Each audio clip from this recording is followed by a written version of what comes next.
एक धनवान सेठ। जय श्री श्याम दोस्तों।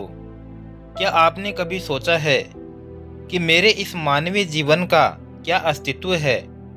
मेरे लिए इस मानव जीवन, जो कि ईश्वर की एक अनमोल देन है, उसकी क्या महत्वता है? क्या आपने कभी अपने आप को गहराइयों से जानने का, समझने का प्रयास किया है? मानवीय तौर पर कहा जाए तो हम इस जीवन को सिर्फ अपनी ज़रूरतों को पूरा करते करते भाग दौड़ में ही गुजार देते हैं। दोस्तों, एक मनुष्य के लिए उसकी ज़रूरत क्या है? रोटी, कपड़ा और मकान, यही ना? पर यह असल सत्य नहीं है। हर मनुष्य का जन्म इस धरती पर एक विशेष कारण से होता है, जिसे हम धीरे धीरे समय के साथ समझते चले जाते हैं। कई लोग अपने इस मानवीय जीवन के सत्य को समझ ही नहीं पाते, क्योंकि वे हमेशा नकारात्मक सोच ही रखते हैं। और यही अंतर है नकारात्मक और सकारात्मक सोच में। जी हाँ दोस्तों, जहाँ नकारात्मक सोच हमारे लिए समस्याएं पैदा करती हैं, वहीं सकारात्मक सोच हमारे लिए नए नए अवसर लाती हैं। तो आइए दोस्तों, हम जीवन के इस सत्य को इस कहानी के माध्यम से समझने की कोशिश करते हैं। एक गांव में एक बहुत ही बड़ा धनवान व्यक्ति रहता था, जिससे लोग उसे सेठ जी कहते हुए उसके आगे पीछे घुमा करते थे।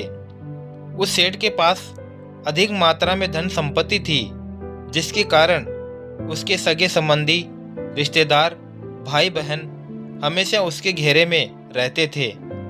वे सेठ जी के ही गाने गुनगुनाते रहते थे। सेठ भी उन सभी लोगों की काफ़ी मदद करता था। कुछ समय बाद अचानक सेठ को भयंकर रोग लग गया।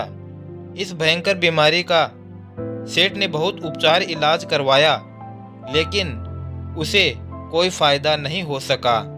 आखिरकार सेठ की मृत्यु हो गई। यमदूत उस सेठ को अपने साथ ले जाने के लिए आ गए। जैसे ही यमदूत सेठ को ले जाने लगे, तभी सेठ थोड़ी दूर जाकर यमदूतों से प्रार्थना करने लगा कि मुझे थोड़ा सा समय दे दो, मैं तुरंत लौटकर आता हूँ। दूतों ने उसे अनुमति दे दी। सेठ लौटकर आया, चारों ओर नजरें घुमाई और वापस यमदूतों के पास आकर बोला, जल्दी चलिए। यमदूत उसे इस प्रकार अपने साथ चलने के लिए तैयार देखकर चकित रह गए और सेठ से इसका कारण पूछा। सेठ ने निराशा भरे स्वरों में कहा, मैंने हेरा फेरी करके अपार धन एकत्रित किया था।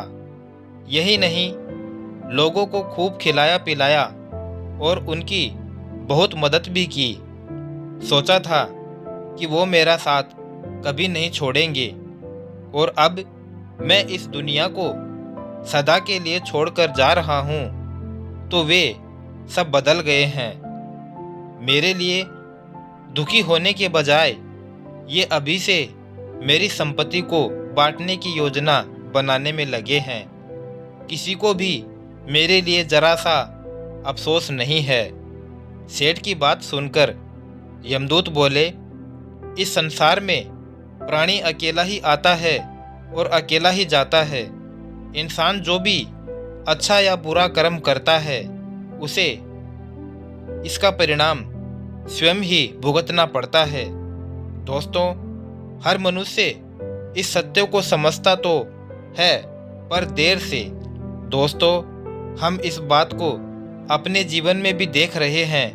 लोग जीवन के सत्यों को भूलकर मानव द्वारा बनाए गए जाल जैसे लालच, रुपए, पैसा, बुराई आदि तले दबते चले जा रहे हैं। दोस्तों, हम सब जो भोजन ग्रहण करते हैं वह पेट में 4 घंटे रहता है।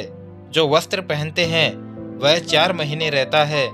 लेकिन जो ज्ञान आप हासिल करते हैं वह आपके अंतिम सांस तक रहता है और संस्कार बनकर आपकी अगली पीढ़ी तक पहुंचता है।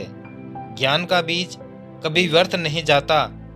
जो है जितना है सफल करते चलो। सफल करने से ही सफलता मिलती है। हर व्यक्ति को सकारात्मक तरीके से देखो, सुनो और समझो।